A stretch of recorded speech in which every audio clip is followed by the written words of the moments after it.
to the media. We will also make it available online. In a manner of closing and summary, we have outlined every single issue here, point by point, to point out the shortcomings of the implementation committee and the government of William Ruto. From the implementation of the NADCO report, we have talked to you about all the issues to do with the audit of the elections, the current IABC and all the challenges there. The question of inclusivity in government as well is properly addressed there.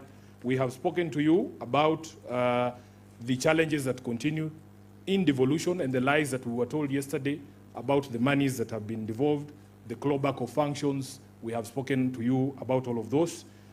Promoting the livelihoods of young people, we have spoken to you about the failures there as well. Then we have spoken to you about the lack of content in their own report on anything to do with leadership and integrity.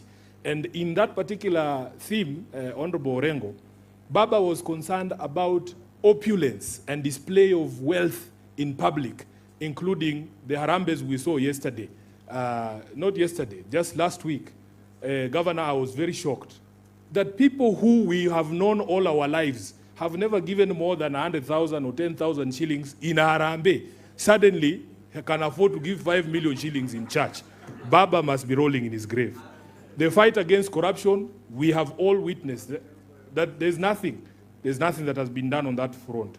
On the right to peaceful assembly, the less we say about it, the better, because we ourselves have been victims.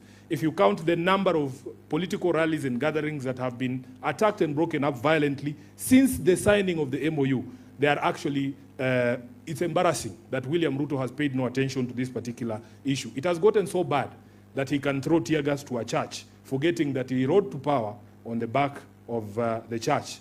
The number of young people who have been killed since we signed the MOU in the last 12 months are upwards of 30, including Albert Ojuang, who was killed at Central Police Station here, and the latest one in Kitengela. When we were there, that gentleman called Vincent Ayomo was shot 4 hours after our rally was over. They have been peddling the lie that he was killed during the rally. He was shot coming from work. That life is upon William Ruto. And the people who are saying that they are going to compensate as a pole, they should know that that was somebody's child, that was somebody's husband, that was somebody's father. Then on agenda number 7, on the national debt, the Kenyan government can still not tell us as of today how much money we owe, who we owe that money to, and what that money went for. That is what Baba wanted us to achieve here, an audit of our debt. That is not something you can tell us that will happen in perpetuity. We had a deadline of 7th of March.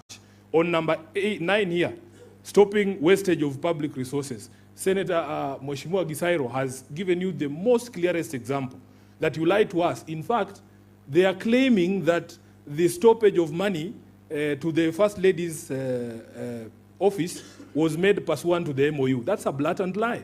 That was thanks to the Gen Z. The Gen Z are the ones who forced them to close down those offices of First Lady and Second Lady. And those, what were they called? Prayer warriors that were stationed at State House. And after Gen Z chased those people from State House, the requirement under this particular agenda was to actually see a reduction in public expenditure. You do that, then you double State House allocation, ya China Mandazi. We are not fools. We know what is going on. Then we come to the last one, which was protecting and promoting sovereignty of the people. You will see the number of court orders on important matters that the government has violated. It's not about buying vehicles for judges. We were not looking for employment of judges. We were saying the judges who are there, when they give an order, all of us have a responsibility to do what? To obey. That rule of law requires that if a meeting has been convened properly, for instance, under Article 37, there is no reason for you to tear gas that. And we also have spoken about the respect and integrity of political parties, the respect for integrity and independence of political parties, which Ruto has violated to the extent that ODM is no longer recognizable as a political movement.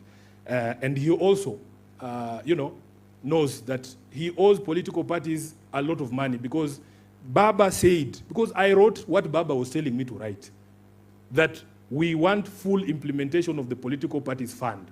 Up to today, ODM alone is owed 12 billion.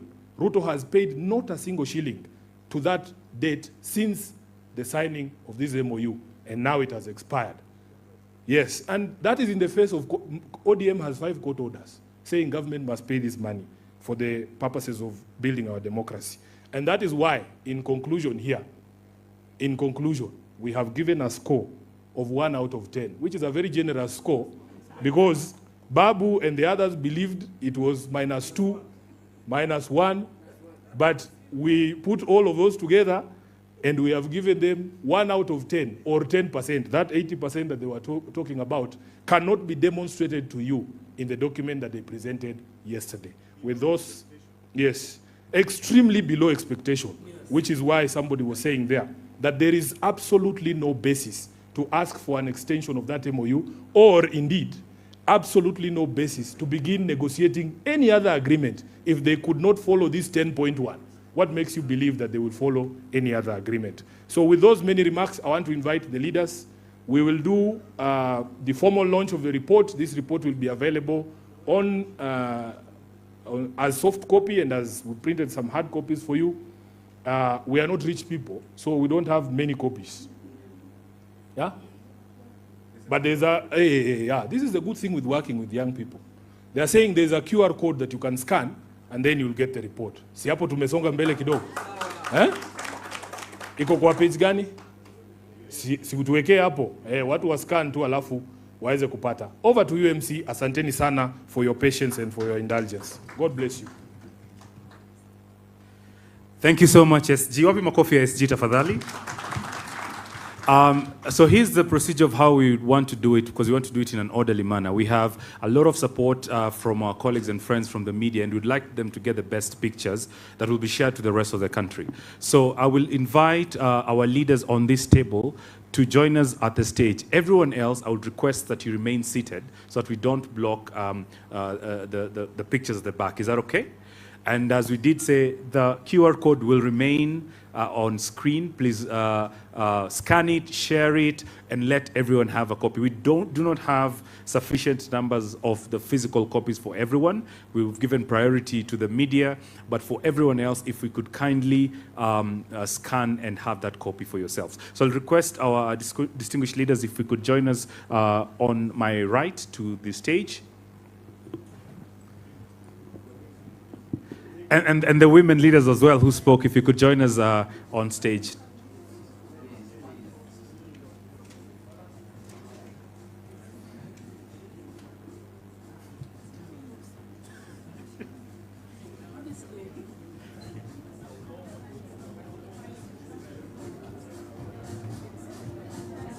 So everyone else, if you can, I'll kindly request, let's remain seated because the space is limited.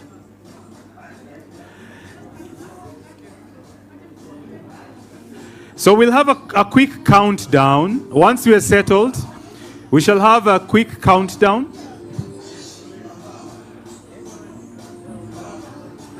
Okay, DJ, just one moment.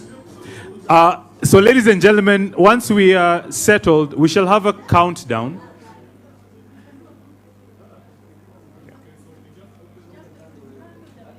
Okay, so shall we count from 5? Help me count. 5. Okay. Space.